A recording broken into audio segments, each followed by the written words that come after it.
Hello everyone! It's time to understand multiple linear regression in a simple and visual way.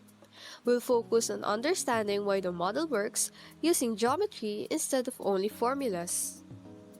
Multiple linear regression is a method we use when we want to predict something based on two or more factors. For example, predicting exam scores using study hours and attendance. The model tries to find the best possible fit that explains how these factors connect to the result.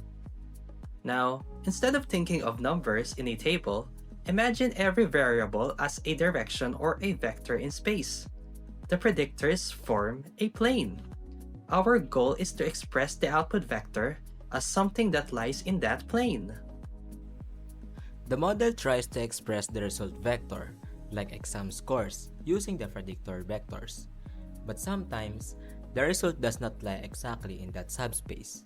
So, we find the closest possible representation of it.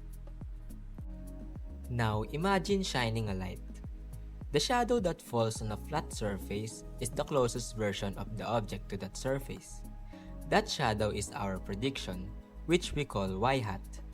The difference between the actual data and the prediction is what we call the residual error. If we want to predict a student's exam score using study hours and attendance, regression finds how much each factor contributes. In our example, study hours had the stronger effect. So, as the study hours increase, the predicted scores also increases.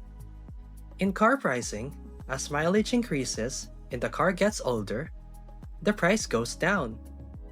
This creates a downward sloping plane in our model. In budgeting, more materials and more labor make the cost rise, but longer production time can reduce efficiency. The model helps companies balance resources wisely. Now, let's look at common issues in regression when two predictors are too similar. A perfect example from our paper is predicting house prices using both floor area and number of rooms. In reality, these two are often closely linked.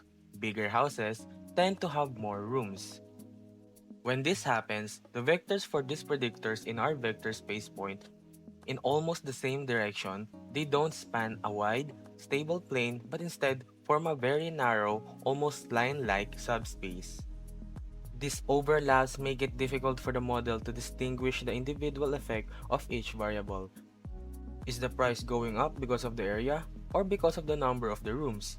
The model can't tell us clearly. This problem is known as multicollinearity. The vector view helps us to visualize this instability when predictors overlap.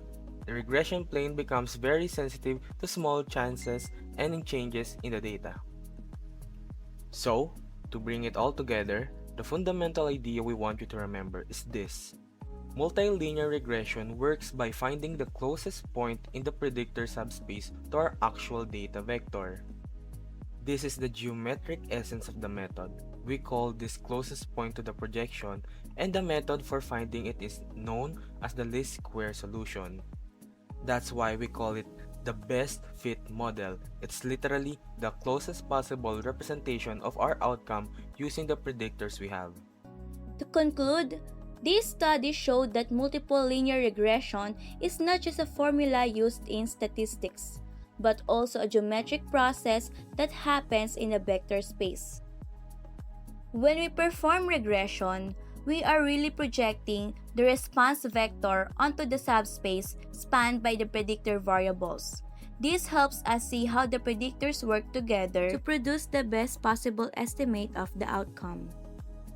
By understanding regression in this geometric way, the model becomes easier to interpret. We can see how each variable contributes and why problems like multicollinearity make the regression plane unstable. This reminds us that choosing our predictors carefully is just as important as doing the calculations.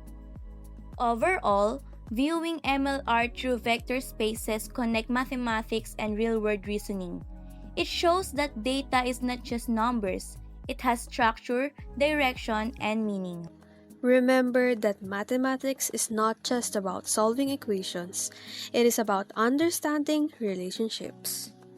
And with that, we hope that this perspective gives you a deeper and clearer view of how multiple linear regression works, both mathematically and in real life applications.